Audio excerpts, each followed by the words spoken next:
Alors bonsoir, merci beaucoup d'être en si grand nombre avec nous ce soir. Je suis Stéphane Chex, je suis la directrice du Cœur des Sciences. Dites-moi, est-ce qu'il y a beaucoup de gens qui sont nouveaux, dont c'est la première fois au Cœur des Sciences? Oh, pas mal. Donc, je vous annonce officiellement que ce n'est pas la dernière fois. Vous allez revenir après avoir vécu la belle expérience de ce soir.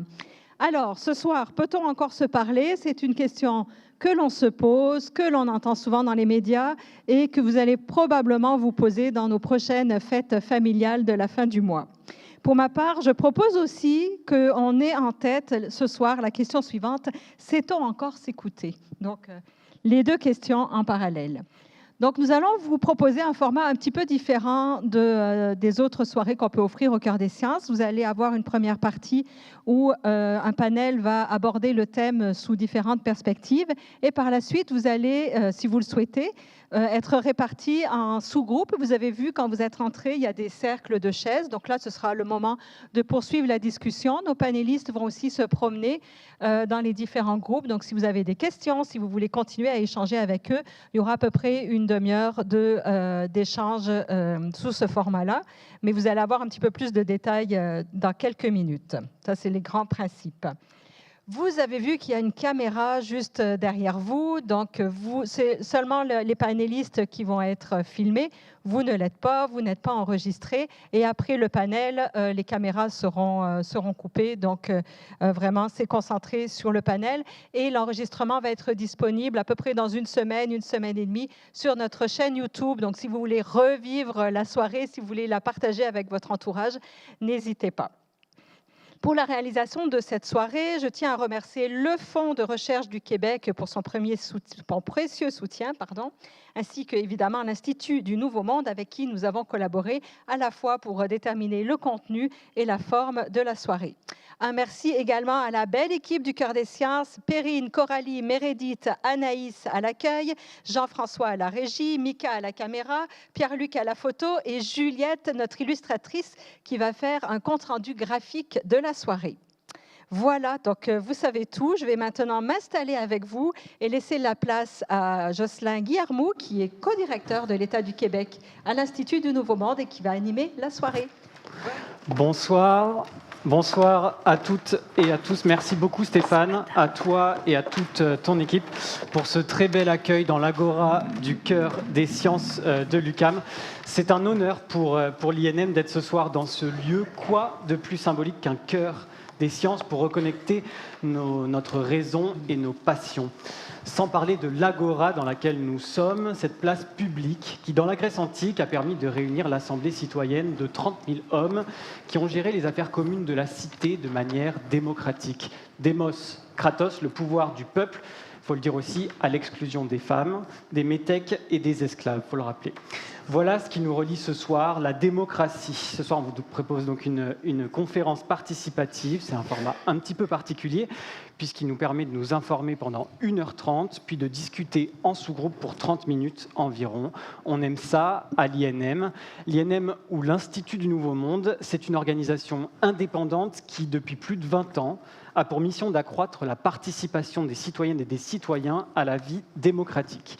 Donc, je suis Jocelyn Guillermou, je co-dirige avec Sandra Larochelle le livre « L'État du Québec », publié aux éditions Somme Toute Le Devoir, dont l'édition 2024 posait la question « Quel avenir pour la démocratie ?» et l'édition 2025 pose la question « Sommes-nous une société émotive ?» Ces questions me semblent tout à propos ce soir, car ce soir, on a voulu ouvrir un espace de discussion avec vous, le public, et avec des panélistes de grande qualité que je vais vous présenter dans un instant. Notre objectif, évidemment, c'est de démystifier certaines idées préconçues et de s'ouvrir aussi à différentes perspectives sur l'état de notre débat public et sur notre capacité à nous parler.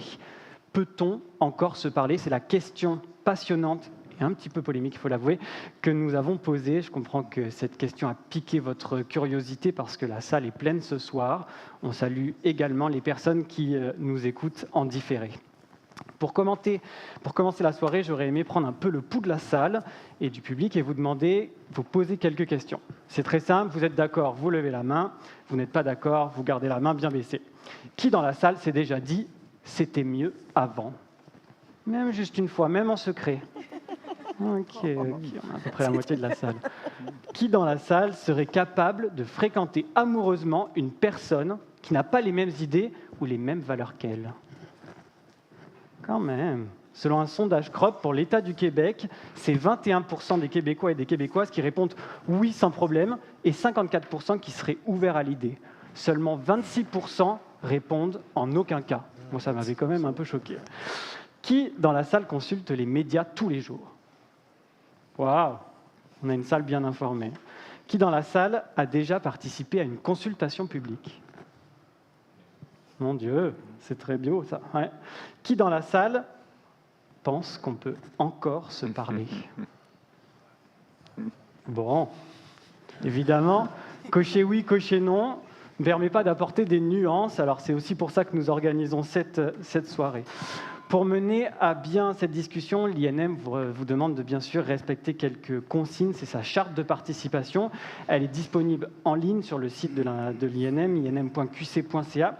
Et elle nous rappelle que toutes les activités de l'INM sont ouvertes à tous et à toutes, peu importe les caractéristiques et les profils de chaque personne. Nous vous invitons donc à participer à nos activités en exprimant vos idées, vos préoccupations et vos pistes de solutions.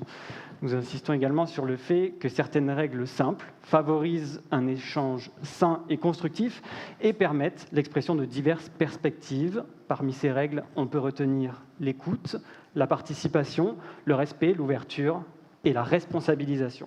Tout ça est bien expliqué en ligne dans notre charte de participation. Mais très rapidement, vous dire qu'on accueille la diversité des perspectives, on cherche à faire évoluer son propre point de vue, on remet en question les idées, c'est très correct, mais pas les personnes, et on ose prendre la parole en intervenant de manière brève et directe. Ça vaut aussi pour vous, chers panélistes. Parmi les comportements qui ne sont pas acceptés, il y a bien sûr le fait de tenir des propos haineux, vulgaires ou insultants, ou encore de poser des gestes illégaux ou inacceptables. Voilà, les règles sont posées. Le moment est donc venu pour moi de vous présenter nos 5 panélistes, en commençant par Alexandre Coutan. Vous êtes professeur au département de communication sociale et publique de l'UQAM. Vous animez l'axe pratique informationnelle publique et agir politique du laboratoire sur la communication et le numérique. Vos travaux portent sur l'appropriation des technologies et les enjeux de confiance dans les réseaux sociaux notamment. Merci Alexandre d'être avec nous. Un peu plus loin là-bas, Stéphanie Yates. Vous êtes professeure au département de communication sociale et publique de l'UQAM, donc comme Alexandre. Vous êtes politologue de formation, vous étudiez le rôle des citoyens-citoyennes et des groupes d'intérêt dans la gouverne des États et des entreprises. Vous vous intéressez notamment aux manières dont les citoyens s'expriment sur des enjeux socio-techniques tels que le nucléaire, les organismes génétiquement modifiés ou encore les pesticides. Merci d'être là ce soir. Hugo Gilbert Tremblay, au centre. Vous êtes professeur adjoint à la faculté de droit de l'Université de Montréal. Vous avez une double formation en droit et en philosophie et vous êtes actuellement co-chercheur dans la chaire France-Québec sur les enjeux contemporains de la liberté d'expression. Parmi vos sujets d'intérêt, on peut penser au rôle potentiel de l'intelligence artificielle dans la régulation du discours haineux. Merci d'être là. Voilà, donc ce sont nos 2 chercheurs et notre chercheuse. Maintenant, 2 étoiles montantes de la politique municipale et provinciale, à commencer par Gracia Kazoki-Katawa, mairesse de l'arrondissement de Côte-des-Neiges Notre-Dame-de-Grâce, membre du comité exécutif de la Ville de Montréal. Vous êtes notamment responsable des ressources humaines, de la lutte contre le racisme et les discriminations systémiques, déléguée à la réconciliation avec les peuples autochtones. Vous êtes aussi infirmière de formation, mais vous avez une maîtrise en administration publique de l'ENAP. Et enfin, pas des moindres, Véronique Venn, vous êtes mairesse de Sainte-Marie-Salomé dans la Naudière, municipalité de près de 1300 habitants-habitantes, située dans la MRC de Montcalm. Vous êtes également conseillère du Conseil exécutif national du Parti québécois, co-porte-parole en environnement et en affaires municipales du PQ et ancienne candidate du parti dans la circonscription de Joliette. Peut-on encore se parler? Vous allez me dire, il n'y a que moi qui parle, mais vous allez essayer de nous faire cheminer activement et collectivement sur cette question bien complexe dans un contexte aussi compliqué. Je vais m'asseoir, ma conférence TED est presque terminée, mais il faut le dire, bon nombre de personnes au sein de nos sociétés occidentales s'inquiètent de notre société, de notre santé démocratique fragile. On entend dans la population beaucoup de colère, de cynisme ou encore de la peur. Parmi les indicateurs qui sont quand même alarmants, on peut noter une baisse de la participation électorale, une confiance érodée dans l'appareil politique et les institutions, et parfois aussi une remise en question de nos libertés et de nos acquis démocratiques. On entend aussi partout que la démocratie va mal, qu'elle est en crise, voire en danger. Et c'est vrai, car regardez un peu ce qui se passe dans le monde, on a de quoi s'inquiéter. On a vu très récemment même des parlements être assiégés par des groupes émeutiers. On voit aussi l'extrême droite progresser rapidement. On constate que les débats s'enflamment en ligne, dans la rue, dans nos foyers, et que des médias sont même contraints de fermer leurs portes. Le Québec n'est évidemment pas à l'abri de ces tendances. Et en même temps, d'autres indicateurs pourraient aussi nous rassurer et nous encourager avec un peu d'optimisme. On sent un vent positif pour la participation citoyenne. On voit partout des initiatives locales par et pour les citoyens qui voient le jour. Des marches pour le climat font déplacer les foules. Il y a des jeunes qui s'engagent, des gouvernements progressistes qui arrivent à traverser des situations difficiles. Au Québec, un nombre record de femmes ont été élues à l'Assemblée nationale en 2022. 46% des élus, c'est un pas significatif vers la parité. Nos débats sur plein de sujets, comme la langue, l'environnement, les droits individuels, témoignent d'une société qui s'interroge, qui réfléchit et qui débat activement à son avenir collectif. Alors, qu'est-ce qu'on comprend de ces signaux contradictoires et de la crise apparente de la démocratie? Ne pourrait pas naître peut-être d'autres manières de faire vivre cette démocratie? Chers panélistes, donc je me tourne vers vous, en 2 minutes chacune, chacun. Comment est-ce que vous qualifiez le contexte démocratique actuel? Peut-on encore se parler? Et on commencerait peut-être avec Alexandre. Oui, alors vous m'entendez bien? Ouais. Alors, en ce qui concerne le contexte des démocraties, je pense que le mot-clé, ce serait instabilité. Il y a tout un tas d'enjeux macrostructurels, écologiques, géopolitiques, qui amènent à réfléchir à nos modes de vie ancrés depuis un moment. Et ça vient interroger le fonctionnement de nos démocraties, qui sont des démocraties quand même qui se fondent beaucoup sur la délégation à des représentants, plus que sur la participation du peuple. Mais il y a donc des modèles plus participatifs qui existent aussi. Donc, je pense que c'est ce qu'on voit en ce moment, et puis après on trouve ça bien ou pas bien selon les cas, mais en tout cas ça amène à interroger. Et peut-on se parler? Effectivement, mais je suis rassuré de voir, d'habitude je fais tout un speech sur à quel point je fais des recherches au quotidien qui prouvent à quel point on se parle tout le temps, et qu'on a tendance à, quand on pose la question comme ça, penser juste au cas où il n'y a pas de communication possible, au cas extrême de violence, d'agressivité, etc.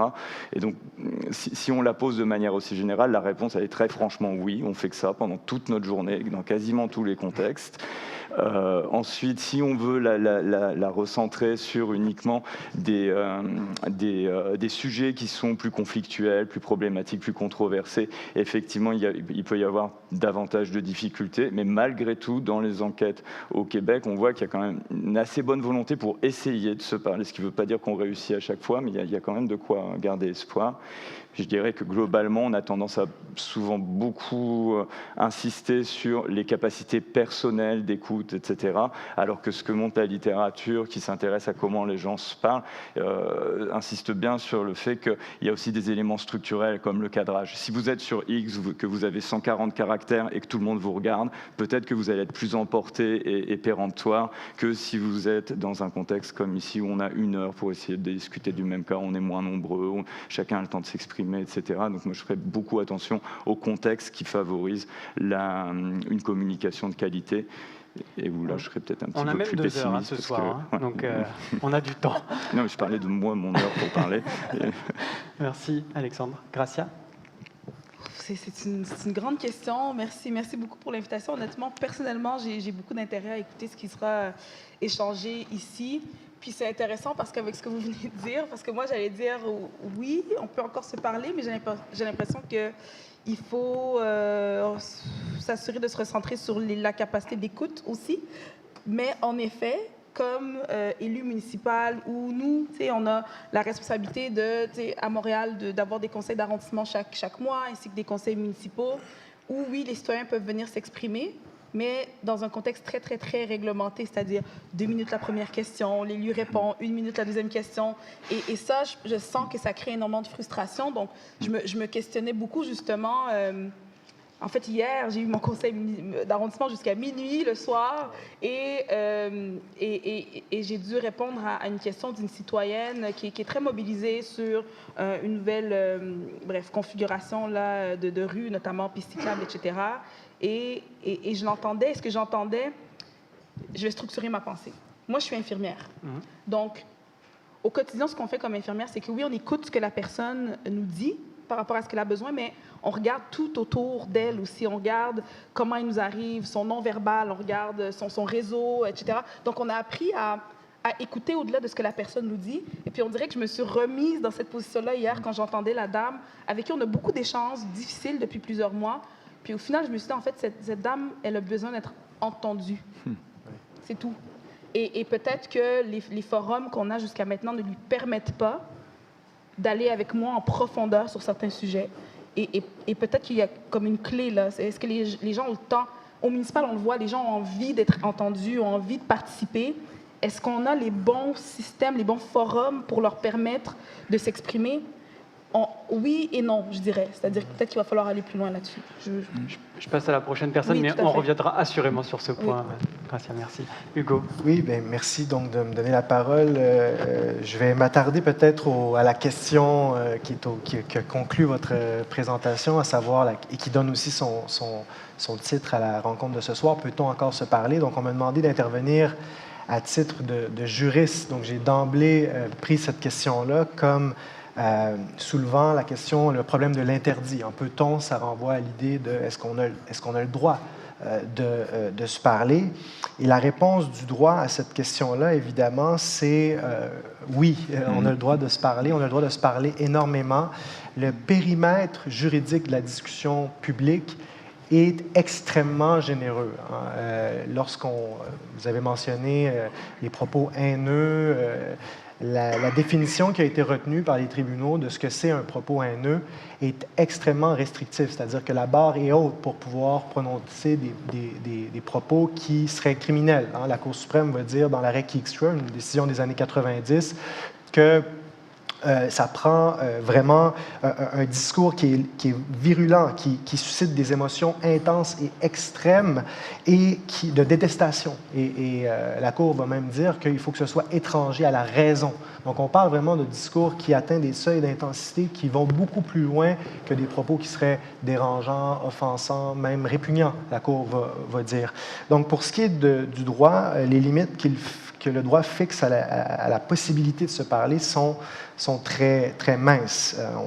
Par ailleurs, la deuxième manière, je crois, d'aborder cette question-là, du peut-on, c'est les interdits non pas juridiques cette fois, mais les interdits de nature plus sociaux ou culturels. Et ce sont des interdits beaucoup plus diffus qui sont intériorisés, ceux-là. C'est-à-dire, qu'est-ce qui fait qu'une personne va s'exprimer ou pas dans tel ou tel contexte. Sur X, on ne s'exprime pas de la même façon que si on est dans une salle de classe ou si on est avec des amis autour d'une table en train de manger autour d'une table ou si on travaille sur un chantier de construction. Il n'y aura pas les mêmes normes qui vont réguler la parole et évidemment, on ne sentira pas les mêmes interdits, etc. Et finalement, je pense que la question qui peut être soulevée, peut-être que ça va donner lieu à d'autres interventions, c'est la question de veut-on se parler? Et ça, c'est une question totalement différente. Et c'est une question qui m'est venue récemment lorsque j'ai vu, donc vous savez sans doute qu'il y a eu, après l'élection de Donald Trump, un nouveau réseau social qui a gagné en popularité qui s'appelle Blue Sky. Donc il y a plusieurs personnes qui ont dit on va quitter le réseau social de X pour aller s'exprimer dans un autre réseau social. Et dans ça, je voyais entre autres une volonté d'une certaine manière, et je comprends que les gens veulent boycotter le réseau social de Elon Musk, etc., pour toutes sortes de raisons qui peuvent être légitimes, mais par ailleurs, il y avait un désir de couper court à la discussion et donc de se soustraire à une forme de discussion. Et ça témoigne peut-être d'une volonté de ne pas se parler ou de ne pas se parler dans ce contexte-là. Et donc, peut-être qu'on y reviendra, mais voilà. Assurément. Stéphanie Guette. Oui, peut-on encore se parler? Donc, on a parlé des éléments de contexte. Moi, je voudrais revenir à la posture individuelle et à l'écoute, qui a été mentionnée d'ailleurs en introduction. Donc, s'ouvrir au dialogue, c'est surtout ne pas tenter de convaincre l'autre immédiatement, mais davantage de l'écouter. Et s'ouvrir au dialogue, ça veut donc dire être ouvert à être influencé, être ouvert à écouter, à prendre des risques. Prendre des risques, ça veut dire sortir justement de sa position scriptée, accepter d'aborder des conversations ou des éléments de discussion auxquels on n'avait pas nécessairement réfléchi en amont. Donc, la prise de risque, l'engagement aussi, dialoguer, c'est reconnaître que l'autre a le droit d'être là, donc l'altérité de l'autre personne. Et ça a l'air évident quand on dit ça, mais au fil des événements auxquels j'assiste, j'étais à une conférence la semaine dernière où on parlait, notamment quelqu'un parlait des antivax, c'était un immunologiste, et il disait comment on fait pour les convaincre que les vaccins, c'est une bonne chose. La semaine auparavant, j'étais à une conférence avec cette fois-ci des constructeurs en habitation qui disaient comment on fait pour convaincre les gens qui ont le syndrome du pas dans ma cour, presque une maladie, qu'on a raison et qu'il faut densifier certains quartiers, etc. Donc, cette idée de convaincre l'autre reste très, très ancrée. Et je pense que la première clé, si on veut se parler et entrer dans une posture dialogique, c'est vraiment d'arrêter de vouloir immédiatement convaincre et de plutôt donc s'ouvrir au dialogue. Vous avez mentionné en introduction certains éléments positifs. Il y a quand même eu des événements au Québec où on a atteint cette posture dialogique. Je pense à la commission spéciale sur l'aide médicale à mourir. À plus petite échelle, j'étudie beaucoup les controverses autour de projets qui soulèvent des enjeux d'acceptabilité sociale. Ça se peut, ça se fait. Et effectivement, la question des dispositifs, elle est très importante et je pense qu'on va y revenir plus tard dans la discussion. Mais ça existe des dialogues où il y a cette ouverture, où il y a cette ouverture à être influencé et où on sort un petit peu de cette posture de vouloir convaincre l'autre et où on veut vraiment créer quelque chose en commun. Donc, il y a des exemples, il faut les mettre en valeur. Voilà. Merci. Et enfin, Véronique? Bien, tout a pas mal été dit, là, mais moi, ce qui ressort beaucoup, là, en fait, c'est qu'en fait, la responsabilité de la posture, elle revient souvent à l'élu, tu sais. Puis c'est comme ça que je vois mon rôle d'élu depuis 2013. Ça fait quand même quelques années que je suis mairesse. Mais j'avais ce souci-là de prendre cette posture-là d'écoute parce que c'est la première distinction d'un élu, d'un bon élu, c'est de savoir écouter puis de laisser nos citoyens parler puisqu'on les représente dans le quotidien. Donc, si on peut se parler, ben on peut, mais on doit se parler. Donc, c'est essentiel. Donc, il faut trouver les moyens, puis le faire avec une bonne posture, c'est une des clés. Juste terminer là-dessus parce que ça a pas mal tout été...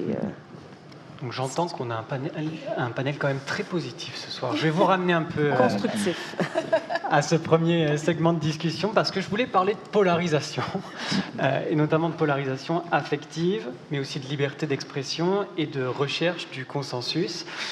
On le sait, il y a des sujets qui fâchent de plus en plus quand on parle d'immigration, de protection de l'environnement, de souveraineté, d'enjeux internationaux aussi, ou encore de santé. Face à tous ces enjeux qui traversent nos sociétés actuellement, il y a des fractures qui se créent. Il y a des mouvements d'opposition qui prennent forme et qui peuvent s'exprimer aussi avec véhémence dans la rue, dans les urnes, dans les médias et aussi à table, dans nos foyers. Je le disais déjà en introduction. Stéphanie Yates, je commencerai avec vous, avec une question qui peut paraître peut-être évidente, mais en quoi le dialogue, le débat, voire la controverse sont intimement liés à la démocratie? Est-ce que c'est pas ça aussi d'avoir des divergences et de pouvoir les exprimer? Tout à fait. Je pense que le conflit est constitutif de nos sociétés. Une société où il n'y a pas de conflit, généralement, c'est pas très bon signe. Soit qu'on est dans une dictature, soit qu'on est dans une démocratie de façade, ou à plus petite échelle, soit qu'on est dans un contexte où le conflit, il est étouffé. Alors, le conflit est normal. Maintenant, sur l'enjeu de la polarisation, je pense qu'une façon d'apaiser le conflit pour ouvrir le dialogue, parce que c'est sûr que si tout le monde est à cran et qu'on est super émotif, c'est difficile de se mettre dans une posture dialogique. Je pense qu'une bonne manière de faire pour débuter, c'est de voir justement à quel niveau de conflit on fait face. Je vous ramène un petit peu sur les terrains que moi j'étudie, donc des projets controversés, un projet d'éolienne par exemple.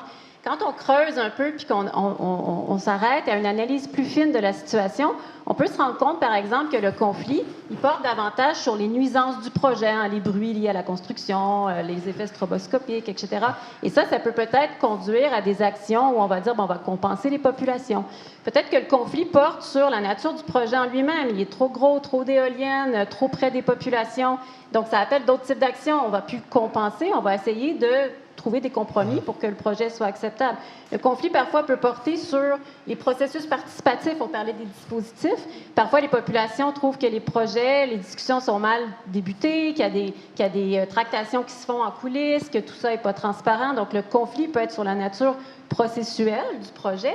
Puis parfois, le conflit a trait aux valeurs. Et un conflit de valeurs, c'est plus difficile parce que des valeurs, en général, ça ne se négocie pas. Donc, je pense qu'une façon d'apaiser le conflit, c'est de dire, bien, à quoi on fait face exactement. Puis cet exercice-là, ça permet finalement souvent de trouver des terrains d'entente. On se rend compte qu'au final, on n'est peut-être pas en conflit sur tous les éléments d'une discussion ou d'un projet. Il y a peut-être certains points d'achoppement.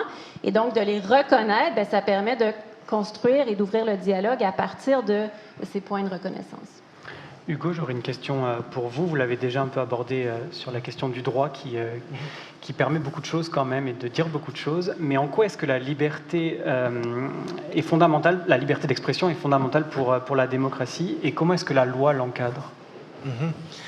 Très bonne question. Mais c'est bien évident que dans le sillage de ce que vient de dire ma collègue ici, il y a un lien inextricable entre démocratie et liberté d'expression, même d'un point de vue juridique. Mais encore faut-il immédiatement préciser ce qu'on entend ici par démocratie. Parce que il est vrai que liberté d'expression et démocratie constitutionnelle sont intimement liées, mais il faut préciser démocratie constitutionnelle, parce que la démocratie en tant que telle, indépendamment d'un cadre juridique qui protégerait les droits individuels à la liberté d'expression, mais finalement, la démocratie, c'est l'expression de la majorité. Donc, lorsqu'on laisse libre cours à la volonté majoritaire, évidemment que très vite, la liberté d'expression va se réduire considérablement, puisque c'est très tentant pour de fortes majorités, 60, 70, 80, 90%, de vouloir faire taire. C'est même une sorte de tentation presque irrésistible de vouloir faire taire des points de vue minoritaires. Alors, dans le cadre d'une démocratie constitutionnelle, d'une certaine manière, inscrire des droits dans une constitution, comme c'est le cas au Canada, c'est essayer de se protéger contre nous-mêmes, c'est-à-dire savoir qu'il y a des tentations qui nous guettent, le désir de censure, par exemple, mais on inscrit des droits dans un texte et on mandate les tribunaux de les faire respecter, même dans nos moments d'ivresse collective ultérieure qui pourrait se présenter. Et donc, la juge McLaughlin, par exemple, dans une décision importante de la Cour suprême, va dire que l'opinion de la majorité n'a pas besoin d'une protection constitutionnelle. C'est l'opinion des minorités. Et là, ici, il faut entendre minorité au sens, oui, les minorités sexuelles, de genre, ethniques, religieuses, etc. Mais c'est aussi et surtout peut-être les minorités idéologiques. Alors, c'est ça qui est le plus souvent difficile, c'est-à-dire les personnes qui épousent des idées, des valeurs qui nous paraissent aux antipodes des nôtres. Et le droit impose, le cadre constitutionnel dans lequel on se trouve, impose une sorte de devoir de tolérance envers les opinions impopulaires, désobligeantes et même répugnantes. La Cour suprême, dans l'arrêt Ward, récemment, qui a fait beaucoup parler, va rappeler qu'il n'y a pas, dans une démocratie vigoureuse et vivante, de droit de ne pas être offensé. Donc, c'est vraiment, ça fait partie du cadre juridique dans lequel on se trouve. Peut-être j'ajouterais juste quelque chose sur le lien entre liberté d'expression et démocratie, mais sous l'angle cette fois de la Cour suprême, les tribunaux vont souvent insister là-dessus, sur l'importance de la liberté d'expression pour la recherche de la vérité. Historiquement, on a des grands penseurs comme John Stuart Mill qui disaient qu'on ne peut pas savoir ce qu'on pense vraiment tant qu'on n'a pas entendu les arguments des gens qui ne pensent pas comme nous. Et donc, on prête cette fonction de découverte de la vérité au choc des idées, au choc des contradictions. Et donc, voilà, la liberté d'expression permet cette espèce d'autocorrection permanente de la société. Et je pense, pour conclure sur un exemple qu'on a vu, par exemple, avec la pandémie, il y a beaucoup de gens qui, quelques années après ou quelques mois après, ont commencé à dire peut-être que sur tel ou tel aspect, on est allé un peu loin, ou on aurait pu prendre plus de temps avant d'aller dans ce sens-là. Et Et une des raisons de ça, peut-être, c'est que pendant cette petite période-là, il y a eu une forme d'unanimisme un peu imposé. On a tous, à chacun à notre degré, succombé à ça, mais on s'est privé d'une certaine manière de certaines voix dissidentes qui ont fait entendre des points de vue qui, finalement, a posteriori, plusieurs mois plus tard, une fois que l'urgence s'est dissipée, nous paraissent un peu plus sensés, un peu plus raisonnables qu'on l'a cru sur le moment où on avait peur tous d'attraper le virus et de se retrouver à l'hôpital. Comme vous le dites, au-delà du droit, ce qui devient compliqué aussi, c'est quand on arrête tout bonnement de se parler. Le chercheur Mathieu Lavigne nous parle dans l'État du Québec de polarisation affective. C'est l'idée qu'on va avoir des sentiments très très négatifs à l'encontre des gens qui ne pensent pas comme nous, et très très positifs à l'inverse pour des gens qui adopteraient le même système de valeurs. Est-ce qu'on est si polarisé que ça au Québec, et pourquoi est-ce qu'on a l'impression qu'on était plus respectueux dans un avant ?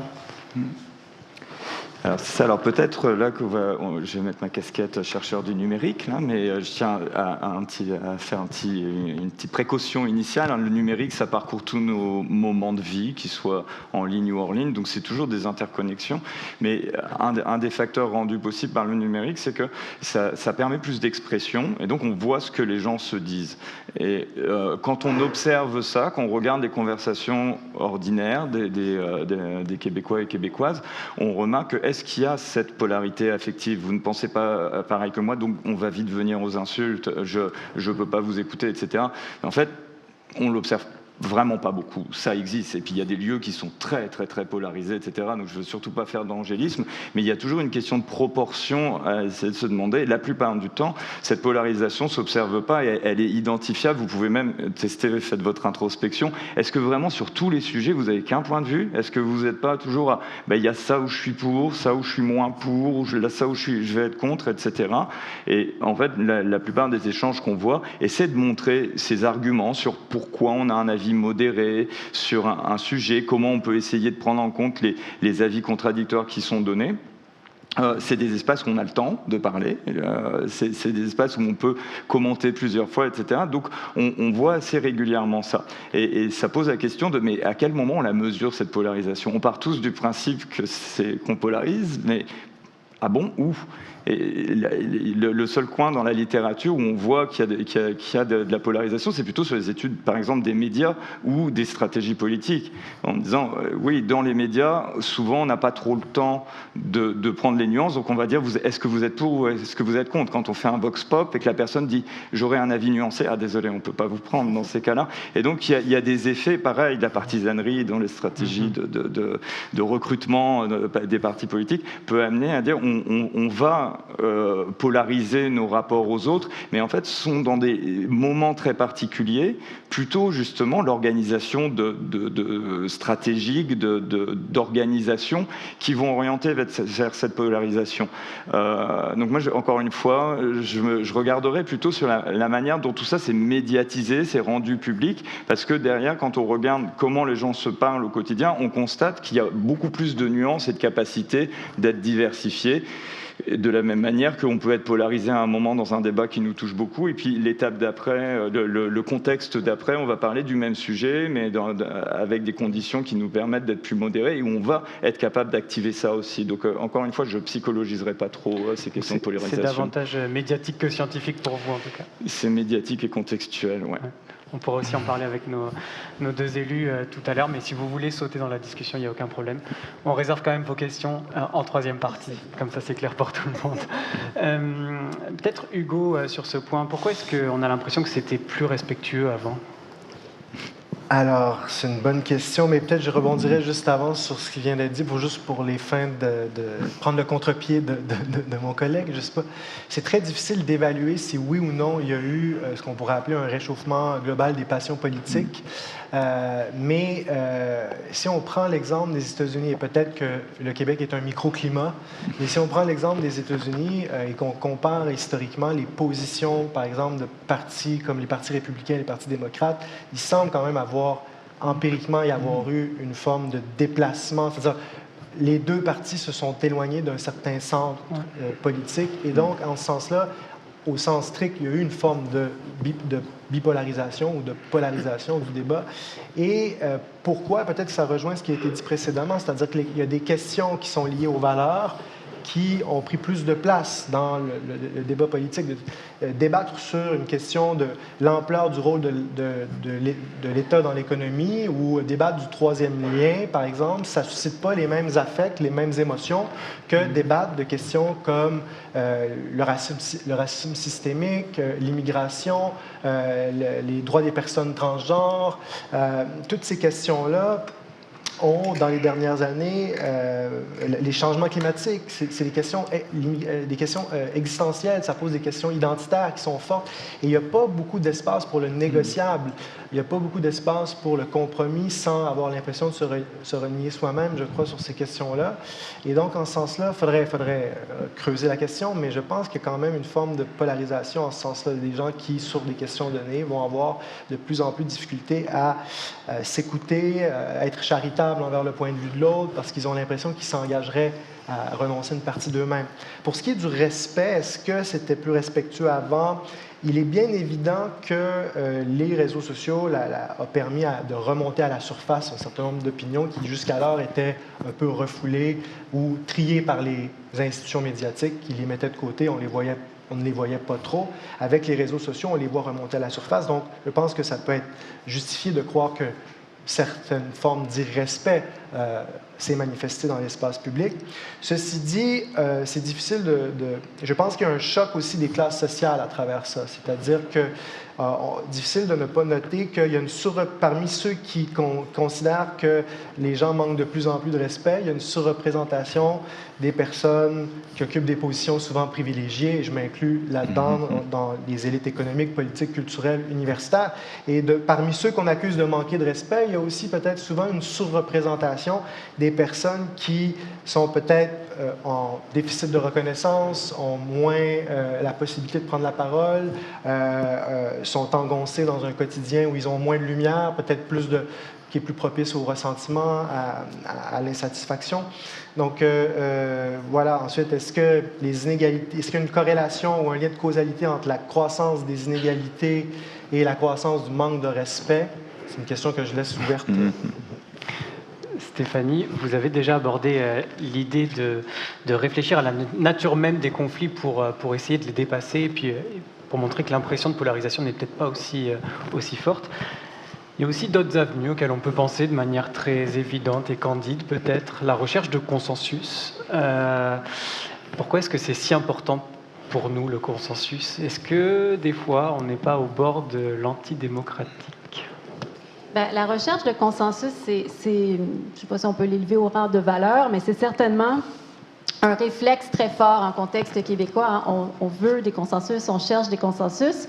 Pour moi, il y a quand même deux écueils, deux éléments à prendre en considération avec cette fétichisation du consensus, parce qu'on en est presque là. Hein. On veut absolument dire, on s'est entendu, on a dialogué, etc., et on en est arrivé à un consensus.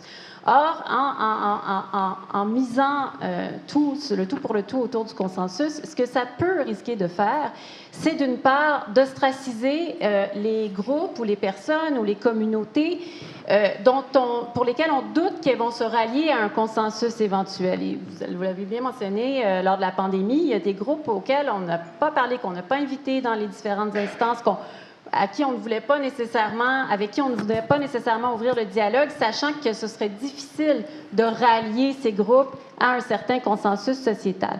Donc, ce que ça peut faire à long terme, c'est que ces groupes qu'on ostracise, qu'on met de côté, qu'on n'invite pas à la discussion, qu'on n'inclut pas dans le dialogue, bien, ces groupes vont avoir tendance à se refermer davantage, à s'isoler dans des espaces distincts, peut-être sur les médias sociaux, justement. Et en fait, on accentue finalement cette espèce de mouvance de polarisation dont on vient de parler. Donc, premier risque, ostraciser certains groupes parce qu'on sait que ces groupes-là ne se rallieront pas ou sont peu susceptibles de se rallier au consensus. Deuxième risque avec cette fétichisation du consensus, bien, c'est qu'on en arrive un peu à des consensus de façade ou à des consensus très fragiles. Hein. On veut tellement en arriver à un consensus qu'on va un peu, les gens vont se rallier, mais ça va être un ralliement peu faible derrière l'idée consensuelle. Et ça risque de s'effriter très rapidement au fil du temps. Alors, ça fait des consensus qui sont vraiment très fragiles.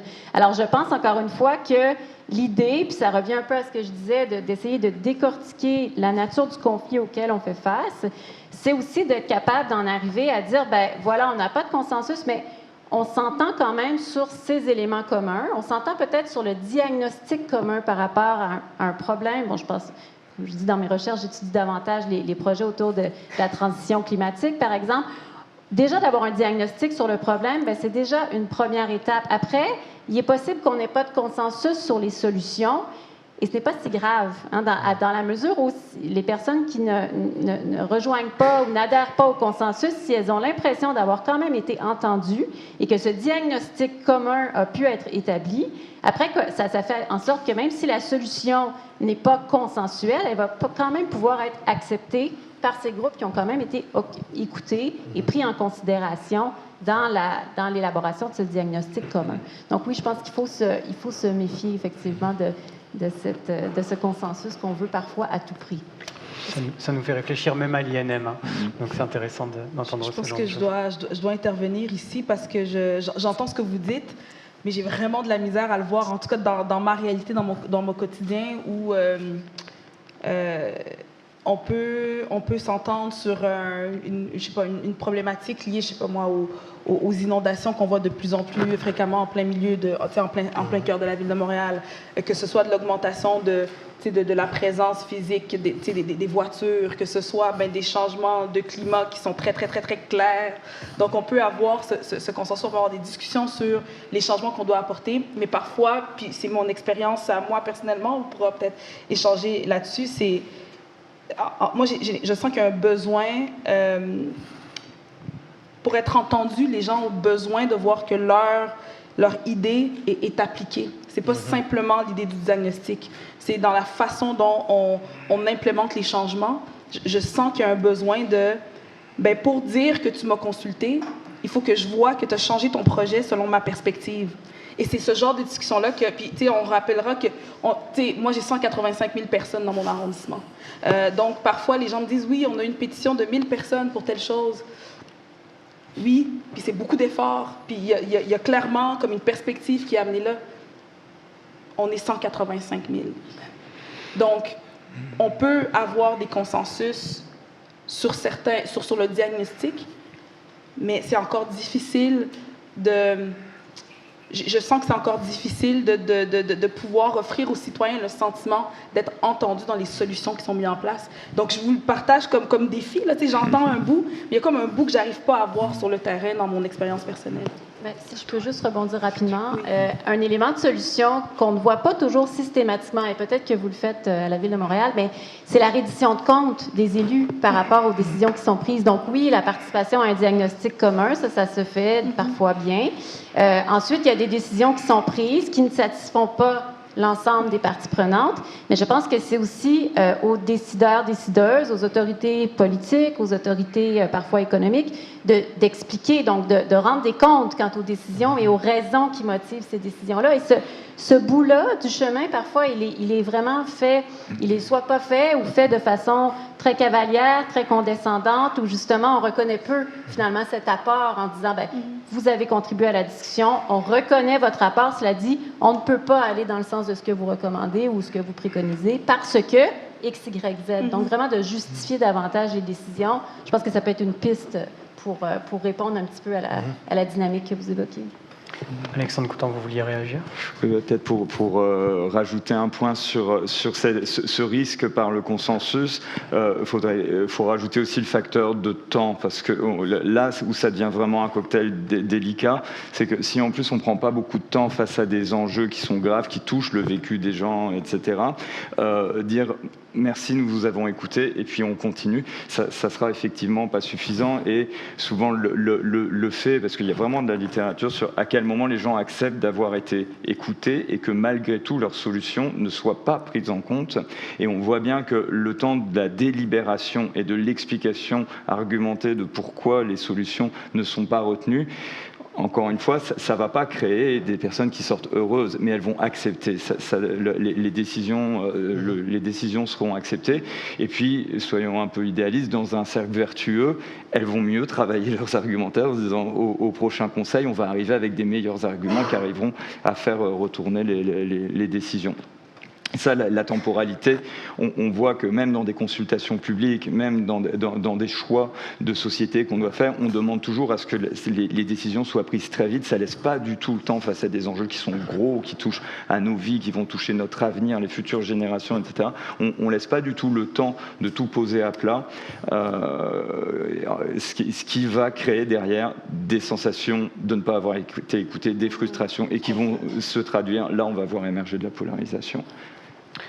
Pour notre deuxième segment de discussion, je vous propose d'aller un peu du côté de la démocratie en ligne, hors ligne.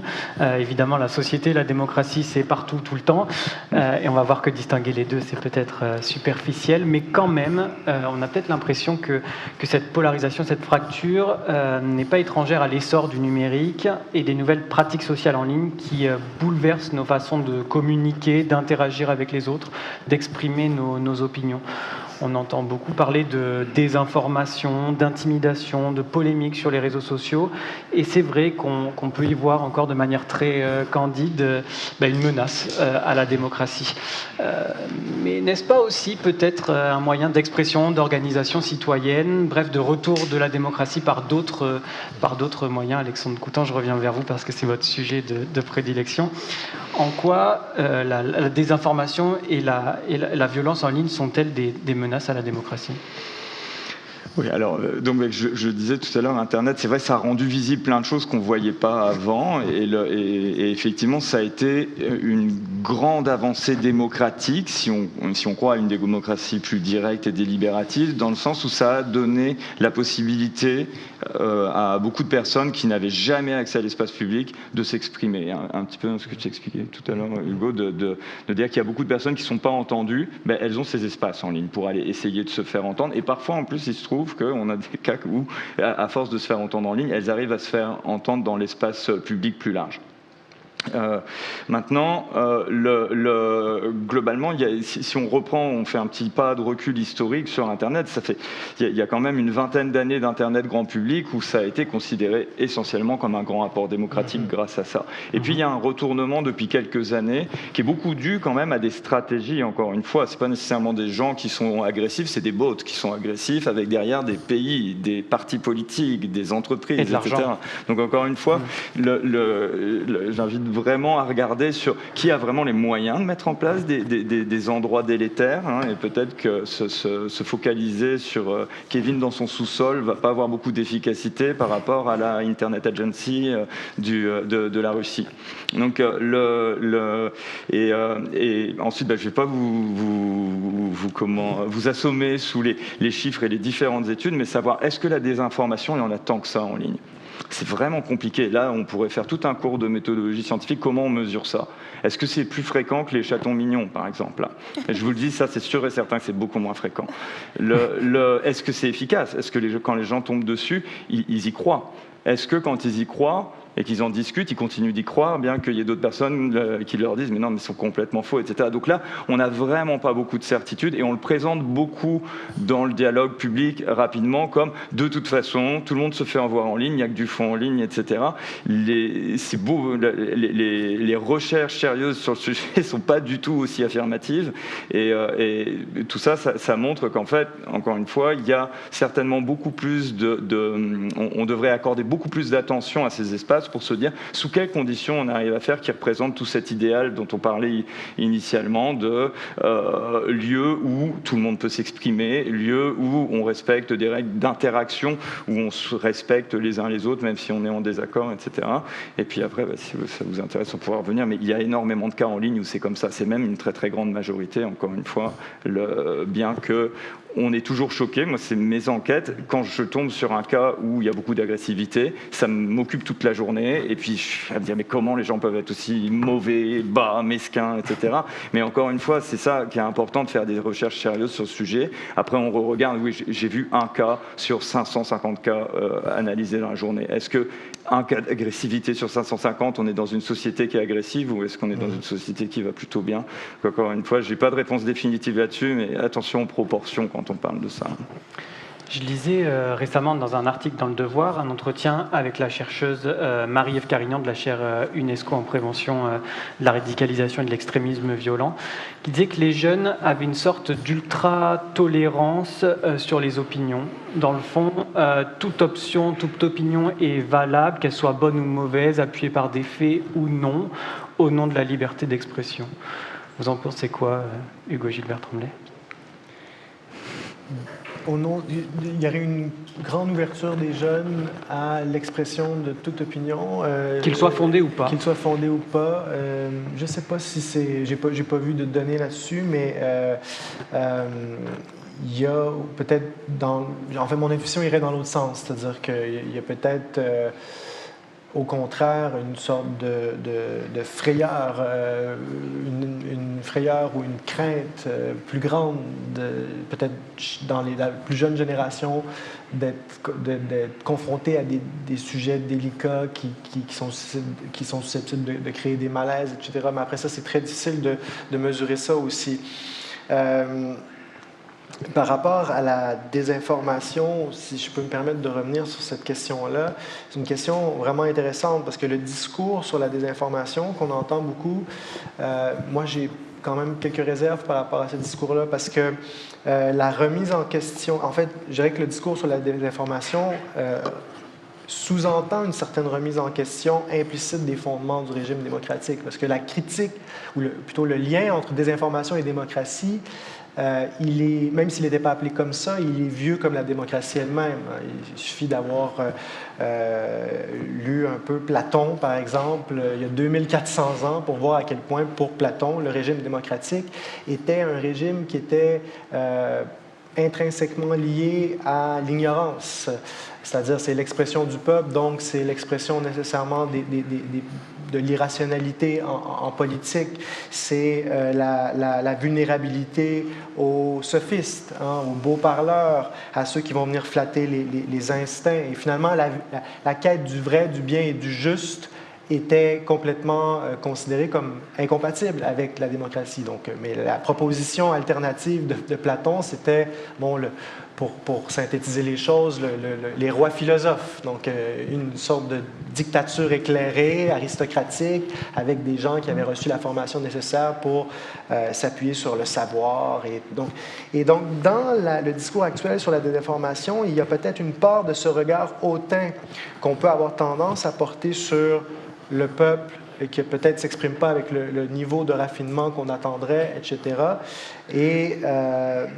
Mais donc oui, parce que la démocratie, nécessairement, ça s'appuie sur cette croyance ou ce postulat qu'il y a une capacité collective à prendre des décisions pour le meilleur et pour le pire, mais qu'il y a cette capacité collective, indépendamment de notre degré le vote de n'importe qui vaut la même chose. Donc il y a cette espèce d'égalité épistémique qui est fondationnelle en matière de démocratie.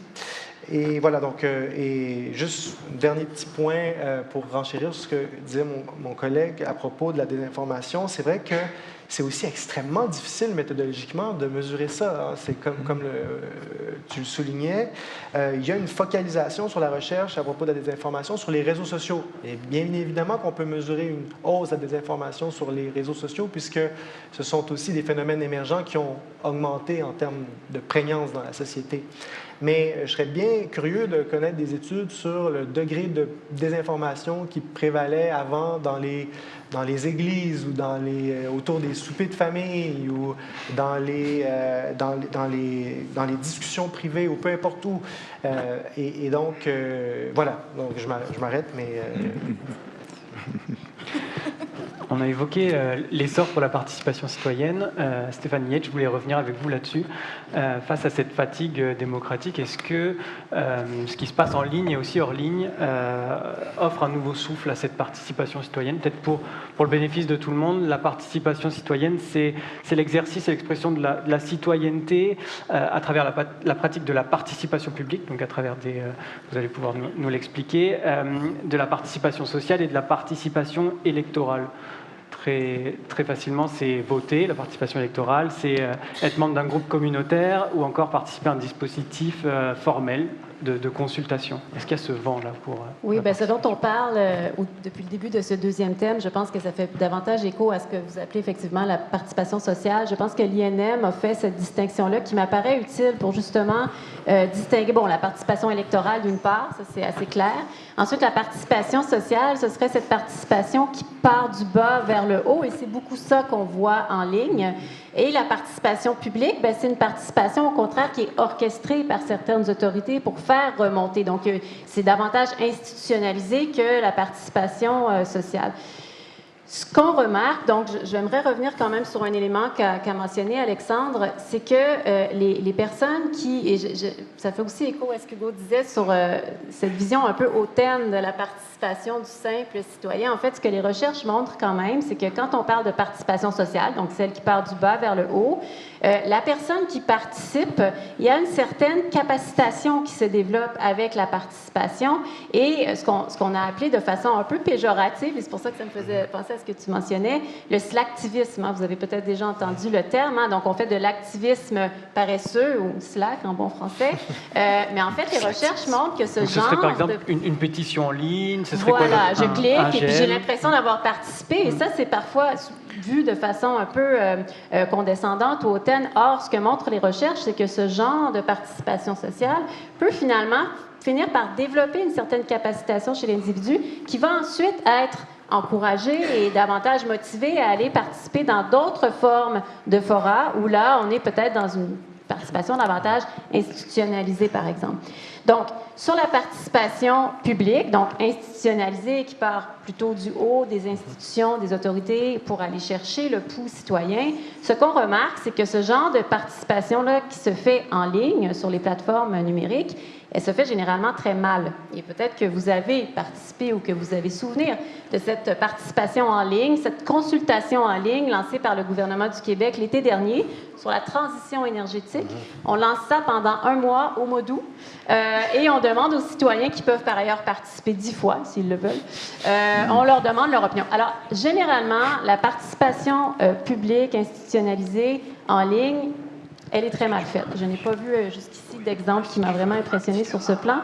Par ailleurs, ça prend des lieux de participation additionnels. Pour répondre à votre question, Jocelyn, il y a des lieux donc, de participation qui existent depuis les années 70. Hein, ils se sont multipliés. Donc, on mentionnait le conseil municipal qui existe depuis longtemps, mais les commissions parlementaires, le bureau d'audience publique sur l'environnement, l'Office de consultation publique de Montréal. Donc, il y a des lieux officiels qui appellent à la participation, mais ce dont on se rend compte, c'est que souvent, ces dispositifs participatifs arrivent très tard dans les processus, peut-être trop tard. Et ça prend donc de nouveaux espaces participatifs. Moi, j'ai un peu de doute sur la manière dont ça se déploie en ligne quand c'est instillé par les institutions, comme je le mentionnais, mais d'autres espaces qui vont justement permettre deux choses. Permettre finalement de mettre à plat les arguments en présence autour d'un enjeu. Et encore là, l'idée, ce n'est pas d'atteindre nécessairement un consensus, mais quand même de voir quels sont les arguments en présence, quitte à les hiérarchiser et quitte peut-être à mettre de côté les arguments qui ne tiennent pas la route. Et ça, c'est un processus collectif. Et ce genre de mise à plat des arguments en présence en lien avec un enjeu, ça ne peut pas se faire via un sondage. Hein. Ça prend vraiment des lieux où on va avoir ces dispositifs qui vont permettre aux personnes de s'exprimer et d'ainsi voir l'ensemble des arguments, des points de vue en présence. Parfois, ça peut conduire effectivement à de véritables dialogues. Et souvent, donc, dans les mécanismes que je mentionnais, le Bureau d'audience publique sur l'environnement, l'Office de consultation publique de Montréal, ce sont des instances de consultation où on s'arrête justement à la mise à plat des arguments. C'est déjà une grande part du chemin de fait, mais ce ne sont pas des espaces dialogiques. Et je pense qu'il y a vraiment un engouement, une appétence pour ce genre d'espace où on peut vraiment s'inter-influencer, où on peut écouter les autres, où on peut échanger. Ça se fait un peu, de façon un peu paradoxale, via le secteur privé, parfois, autour de certains grands projets ou des projets d'exploitation de ressources naturelles ou des projets de densification. Parfois, il y a certaines initiatives assez circonscrites où on va justement vraiment initier des dialogues. Mais ça, je pense que c'est la clé si on veut vraiment construire une vision commune autour de certains enjeux. Ça me fait penser évidemment aux jurys citoyens, peut-être aux conventions citoyennes aussi qu'on peut voir partout ailleurs dans le monde se développer. Ce sont des exemples, effectivement. Est-ce que vous voulez conclure cette partie sur le numérique, Alexandre? Oui, peut-être revenir sur effectivement cette participation en ligne. Je pense qu'elle est très mal comprise, surtout par nous en tant qu'experts, parce qu'on est tellement habitués à avoir sélectionné un certain nombre de choses qu'on pouvait dire en tant qu'experts, notamment se baser sur des données probantes, ne faire preuve que de rationalité, évacuer tout intérêt personnel, ou en tout cas faire mine d'évacuer tout intérêt personnel, etc. Et donc, c'est vrai que par rapport à cette participation institutionnellement politique, on se demande ce que c'est que ce vacarme qui arrive, alors qu'en fait ce vacarme il est plein d'autres dimensions qui peuvent aussi être très très utiles. Notamment il y a énormément de savoirs expérientiels qui sont partagés sur Internet et qui, on a l'impression que ça s'oppose, alors qu'en fait tous ces critères de rationalité, de science, etc., ils sont très très convoqués en ligne. Dès qu'on parle d'un sujet un peu sérieux, les gens disent mais où t'as lu ça? Et puis si la personne dit je l'ai lu sur un blog perdu, etc., on arrête de discuter, on passe à autre chose parce qu'on n'y croit pas trop. Si la personne dit mais regardez, c'était dans le Devoir hier, etc., là on va continuer de discuter. Donc ces autorités sont très reconnues, mais elles sont largement augmentées par des questions éthiques, par exemple. Moi, ça me choque dans mes valeurs, même si je comprends bien ce qui est décidé, mais quand même, ça vient me toucher profondément. Moi, j'ai essayé de le faire, mais j'y arrive pas concrètement. Regardez, c'est ça mon vécu au quotidien. S'il y a telle décision qui est prise, comment je continue d'arriver à vivre simplement, là, à essayer de faire face au monde et à tous ces enjeux. Et il y a une incompréhension là-dessus qui fait que c'est considéré comme des oppositions, alors qu'en fait, tout ça, ça forme une culture civique. Puis dans les théories de la démocratie, c'est une coquille creuse s'il n'y a pas des citoyens qui sont civiquement incarnés, engagés, compétents, etc. Et là, il y a un potentiel très fort. Encore une fois, pas systématique. Je ne veux pas du tout vous donner une impression angélique d'Internet. Il y a plein d'endroits qui ne sont pas comme ça, mais il y en a aussi beaucoup qui sont comme ça et qui sont complètement délaissés, qui ne sont pas du tout encouragés. Il n'y a pas d'investissement public pour ça. Il n'y a pas de mise en avant par les tenants de la politique institutionnelle de tous ces espaces-là et de leur potentiel, en fait. Pour notre dernier segment de discussion, je vais plus largement me tourner vers vous, nos deux élus, Gracia Katawa et Véronique Venn. Vous avez toutes les deux des expériences très différentes, l'une dans un arrondissement de Montréal qui compte plus de 185 000 habitants, où se parlent plus de 160 langues différentes. Et vous, Véronique Venn, dans une municipalité d'un peu plus de 1200, 1300 habitants. Vos parcours sont différents également. L'une est infirmière de formation, l'autre a commencé dans l'immobilier, je crois. Mais en même temps, vous êtes deux femmes, deux élus, et puis vous avez vécu le même contexte que tout le monde, récent. En 2021, depuis les élections, près de 10% de nos élus au municipal ont démissionné. Alors on parle de problèmes de santé, de choc post-traumatique, de désillusion, de ressources limitées, de climat conflictuel, voire de harcèlement et de menaces. Le signal, je pense qu'il ne pourrait pas être plus clair, le signal qui nous est envoyé. Alors que, comme je le disais en introduction, les dernières élections ont vu déferler aussi davantage de femmes, de jeunes, de minorités qui pouvaient accéder donc à des fonctions essentielles de notre démocratie locale. Alors pour répondre à tout ça, on a vu arriver le projet de loi 57, loi visant à protéger les élus municipaux et à favoriser l'exercice sans entrave de leurs fonctions. C'est un peu plus long que ça, mais je m'en tiens à ce titre-là. Il a été adopté en juin. Du point de vue de la participation citoyenne, on peut se poser quelques questions, on va pouvoir se les poser, parce que parmi les mesures, on retient que la loi, par exemple, va rendre passible d'une amende quiconque cause du désordre de manière à troubler de façon abusive le déroulement d'une séance du conseil d'un organisme municipal. Alors qu'à côté, aucune injonction ne peut être demandée à l'encontre d'un élu municipal à l'égard de propos ou de gestes visant un autre membre du conseil municipal auquel siège l'élu. Alors, qu'est-ce qui se passe au municipal? Moi, ça se passe très bien chez nous. Je suis mairesse depuis 2013, puis j'ai été élue dans une foulée où il y avait la commission Charbonneau et tous la société se questionnait à savoir les valeurs des élus qui choisissaient. Puis en 2013, ça c'est juste parce que je veux vous parler de belles choses, mais j'ai quand même 75% de ma population qui est allée voter en 2013 pour m'élire comme mairesse. Donc on était 3 candidats, puis j'ai obtenu la majorité, mais 75%, c'est une petite municipalité, mais ça démontre un peu l'engouement suite à un genre d'échec de la démocratie avec la commission Charbonneau, un peu l'espèce de cynisme à ce moment-là. Puis moi, quand j'ai commencé, je m'étais dit, vraiment, j'avais ces valeurs-là de justice et d'équité envers toute ma société, ma micro-société, ma communauté. Et je m'étais dit, je vais être là pour longtemps. Donc, je vais placer mes choses pour bien que les gens apprennent à me connaître par mes actions. Et j'ai tout de suite débuté en faisant des matinées causeries pour créer un lieu où, justement, ces échanges-là, je me trouve dans une posture d'accueil où, justement, je viendrais entendre mes citoyens. On prenait un café, je leur achetais des brioches et des cafés. Ça marche toujours, les de mes brioches. propres sous. À ce moment-là, c'est plus difficile de venir un peu mettre au défi la mairesse quand on arrive avec des gâteaux. Là. Fait que ça n'a pas été trop long, donc je me suis créé un petit club social une fois par mois où on pouvait discuter, faire des tours de table sur les enjeux qui nous concernaient dans la municipalité.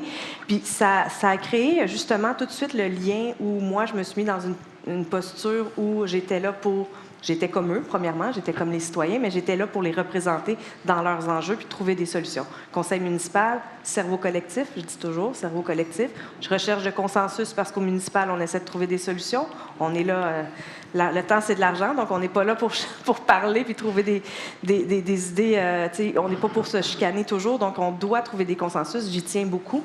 Sauf que quand on n'y arrive pas, je tiens toujours à ce que les membres de mon conseil soient assez responsables et humbles et généreux pour expliquer la raison de leur désaccord ou de leur désaveu sur un vote qu'ils doivent prendre.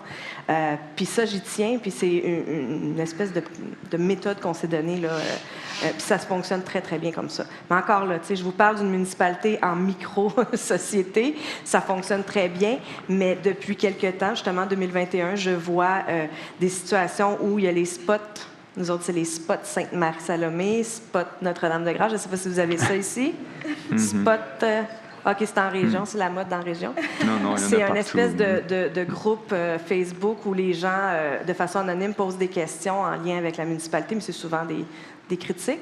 Et là, je me suis retrouvée récemment avec une nouvelle citoyenne qui demandait « Je veux une réponse, entre parenthèses, mais pas de la mairesse. » Donc, la dame cherchait une vérité d'un fait par rapport aux évaluations municipales à laquelle j'aurais très bien pu répondre de façon véridique, mais déjà, la personne cherchait peut-être à solliciter une espèce de grogne ou d'engouement, puis ça s'est tellement dégradé dans le discours et dans les échanges numériques de cette question-là que ça a fini qu'il y a un citoyen qui a dit « La municipalité va être en tutelle bientôt. » Donc, la désinformation, là, j'ai comme l'impression qu'en ce moment, les citoyens ont trop accès rapidement à justement partir sur une dérape.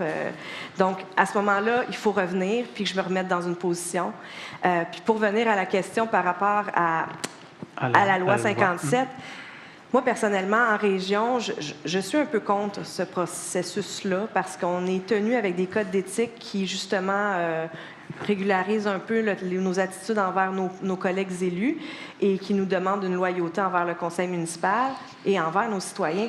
Mais c'est que ça donne aussi l'impression que les citoyens se retrouvent un peu muselés et où certains maires peuvent se donner le droit de trouver qu'un citoyen qui s'oppose à son idée, ben, il l'harcèle. Mais c'est pas de l'harcèlement, c'est juste une demande d'information ou une prise de position. Puis les citoyens ont le droit de s'exprimer. Puis la ligne est très mince entre le fait de dire s'agit-il du harcèlement. Puis moi, autour de moi, les maires en région, puis c'est des collègues que j'apprécie beaucoup, là, ils vont me pardonner, mais j'ai beaucoup de maires qui sont heureux d'avoir ça en main pour que, justement, on va faire taire nos opposants. Mais ça ne sert pas à ça. Donc, c'est pour ça que je suis un peu ambivalente par rapport au projet de loi, à la loi. Vous, Gracia Katawa, le contexte est différent, mais comment ça se passe? Très différent, oui. Le contexte est très différent, en effet. Je vais encore revenir, c'est toujours ma référence, là, ma posture d'infirmière. Je dois vous dire que, comme infirmière, je me sentais mieux outillée pour faire face aux défis du service citoyen. Ouais. En tant qu'élu? En tant qu'élu, c'est plus difficile. Et c'est particulier parce que comme infirmière, écoutez, j'accompagnais des gens dans la mort, tu sais. Dans des... Excusez-moi voilà, je suis infirmière, fait que c'est très cru, c'est ça la réalité. On accompagne des gens dans des contextes extrêmement difficiles, dans des situations de vulnérabilité, dans des situations où la personne en face de nous a des problèmes de santé mentale. Mais c'est reconnu quand c'est ça qui se passe devant nous. Puis on est outillés, puis on est formés, puis on a une équipe autour de nous pour soutenir la personne. Et je vous avouerai que comme mairesse, je suis mue par cette volonté d'aider les citoyens, de soutenir une communauté. Moi, c'est pour ça que je me suis lancée. C'est pour ça que je suis devenue infirmière. C'est parce que oui, je vais aider le patient, sa famille, mais toute une communauté. C'est une profession basée sur des valeurs de justice sociale. Donc, l'écoute, transformer les communautés, etc., l'équité, c'est des valeurs qui m'animent. Donc, c'est les mêmes valeurs qui m'animent comme mairesse. Puis, je vous dirais que pour avoir travaillé dans les hôpitaux pendant longtemps, moi, je suis convaincue qu'il faut investir davantage dans les communautés que dans les hôpitaux pour s'assurer de garder les gens en santé. C'est pour ça que je suis en politique municipale. Donc, c'est pour dire que c'est un outil puissant pour arriver à faire ça. Mais je dois reconnaître que comme infirmière, avec tous les défis, pendant la pandémie, tu sais, infirmière, gestionnaire, qui rentre dans un CHSLD que tu dois convaincre les 30 personnes de ton équipe, on ne sait pas c'est quoi la COVID, on ne sait pas si on va se faire soigner, mais on va rentrer dedans quand même. Je me sentais mieux outillée et plus soutenue dans ces contextes-là que parfois comme mairesse d'arrondissement. Et si on veut, il y a beaucoup, beaucoup de talent dans la société. Tu sais, on le voit, oui, on le voit en ligne, on le voit dans la volonté des citoyens de participer. Il y aurait peut-être des personnes qui voudraient s'impliquer, puis il faudrait que des personnes qui ont comme une carrière autre. Moi, je suis pas en politique pour le restant de ma vie, là. Pour moi, la politique, c'est un moyen. Comme la profession infirmière est un moyen de soutenir la société, de soutenir les concitoyens, concitoyennes. Donc, je suis là pendant un bout, je vais faire ce que j'ai à faire, puis je vais aller faire autre chose parce que j'ai d'autres talents puis d'autres aspirations. Mais il faut que des personnes comme moi puissent vouloir se lancer en politique. Puis là, je parlais de Montréal. Puis pour ça, il faut sentir qu'on est soutenu. Mais là, il y a ça. Puis il y a, en effet, je pense que ma collègue a raison, tu sais, là, il y a le projet de loi. Est-ce que c'est une mesure de soutien des élus? En fait, le défi, c'est que là, on a peut-être certaines dispositions qu'on peut utiliser, mais comment l'utiliser sans museler, en effet, puis sans empêcher une personne qui a peut-être une position différente de la nôtre d'intervenir.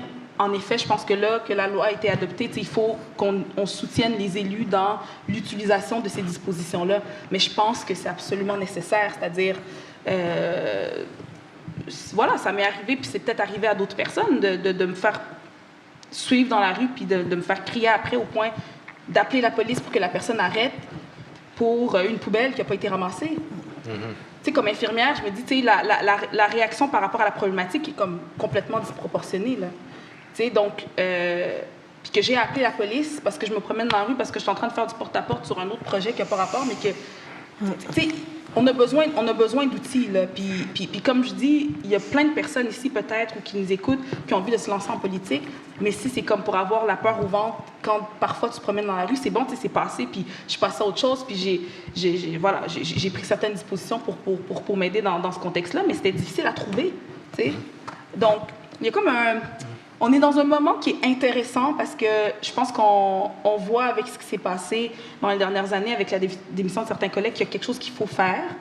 Puis c'est important aussi d'avoir la discussion de comment est-ce qu'on s'assure que le citoyen ne se sente pas muselé, qu'il ne sente pas qu'on a déjà un pouvoir important, que les citoyens ne se sentent pas complètement comme exclus du débat public. C'est important de naviguer ensemble là-dedans puis de trouver le juste équilibre parce que parfois, en fait, je trouve ça dommage qu'il y a plein de talents, je pense, qui n'osent pas se lancer en politique à cause de situations comme celle-là.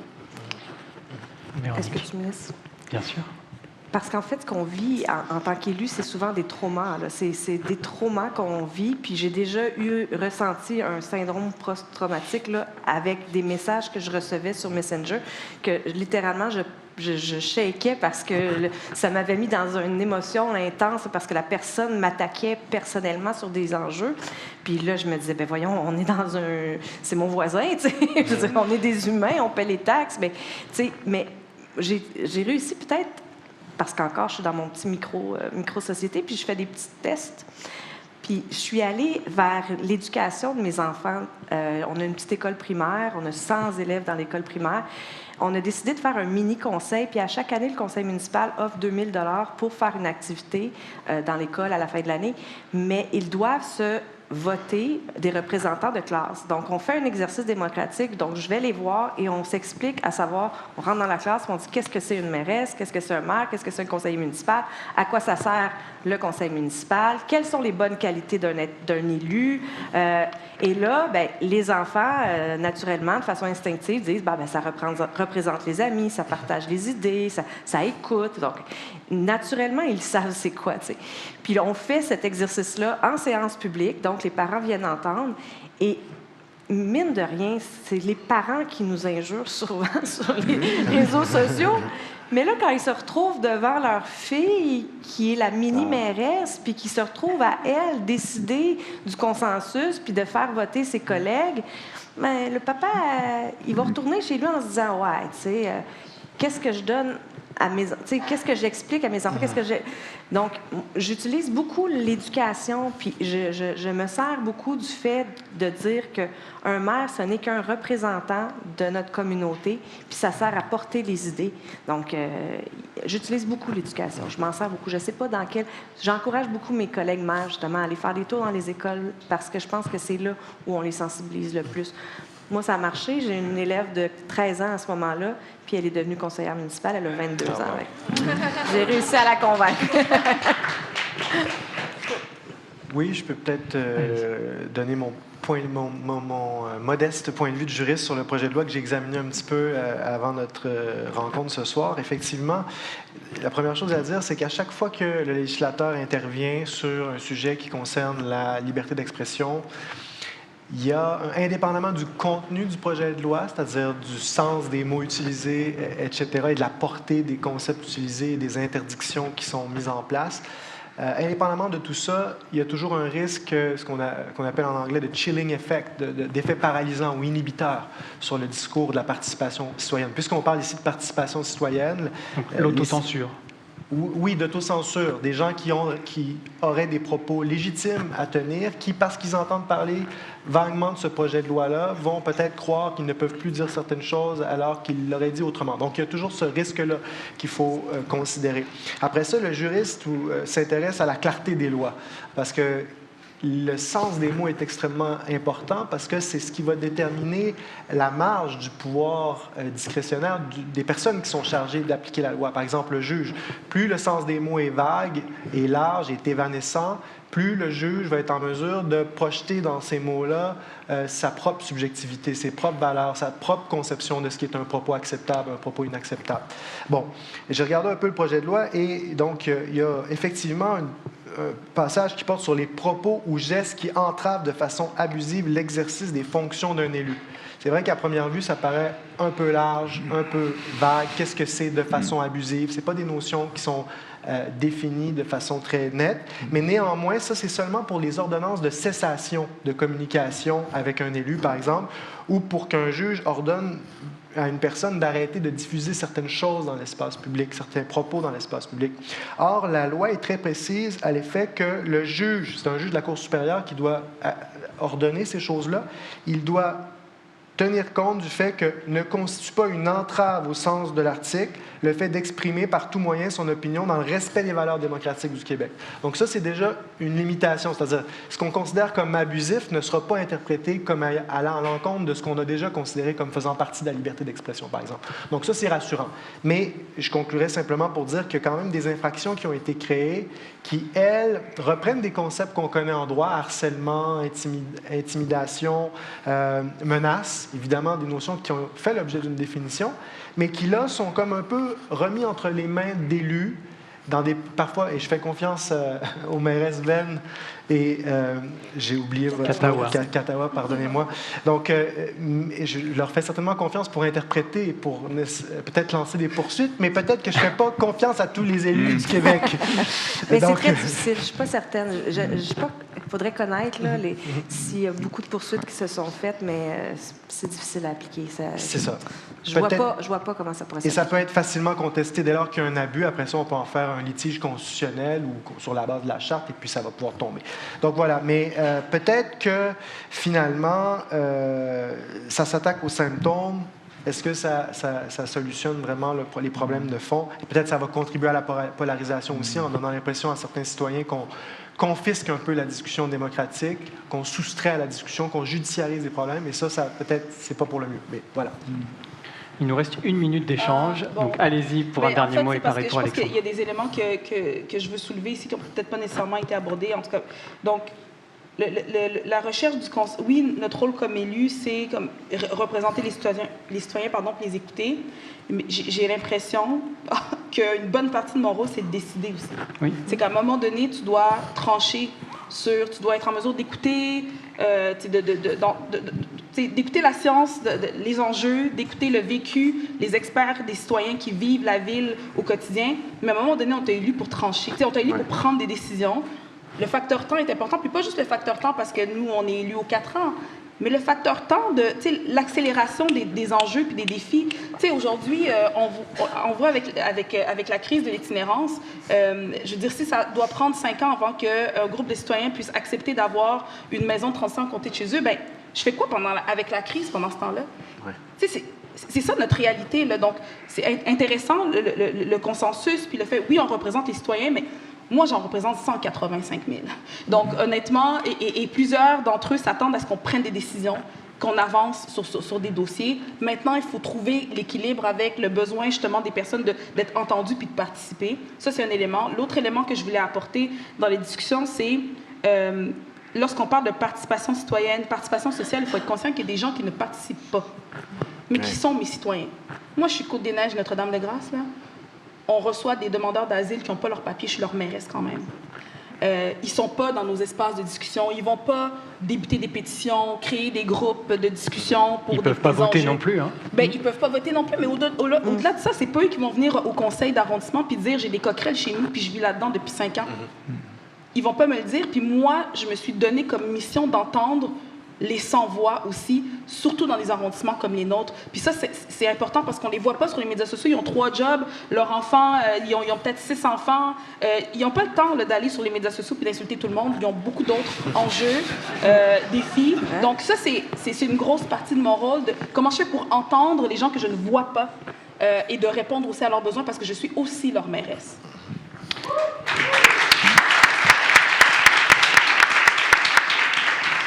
Je pense qu'on peut dire que c'est quand même le mot de la fin. Merci à tous les 5 pour ces échanges riches et éclairants. Ils nous ont permis, je pense, d'allier ce qui se dit dans le milieu de la recherche, mais aussi ce qui se vit sur le terrain.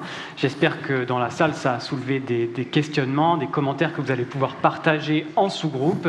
Si vous regardez cette conférence en différé, celle-ci s'arrête maintenant. Merci pour votre écoute. Pour aller plus loin, je vous invite évidemment à lire L'État du Québec, publié aux éditions Somme toute le Devoir, et à suivre l'actualité de nos panélistes. Ici, on va pouvoir réorganiser rapidement la salle pour constituer des sous-groupes de 10 à 15 personnes. Ceux et celles qui doivent nous quitter, merci d'être venus. Pour les autres, vous allez donc être accueillis par les animatrices de l'INM, Sophie, Sandra, Juliane, Naomi, Neila et Caroline. Vous avez donc 25 minutes pour discuter. Nos invités vont se balader entre les sous-groupes. Vous allez donc pouvoir leur poser des questions également. N'oubliez pas la charte de participation de l'INM. On se retrouve donc à 19h50 pour une plénière collective de 10 minutes. Et je vous rappelle que la question qui nous anime ce soir est: peut-on encore se parler? Merci beaucoup. Merci.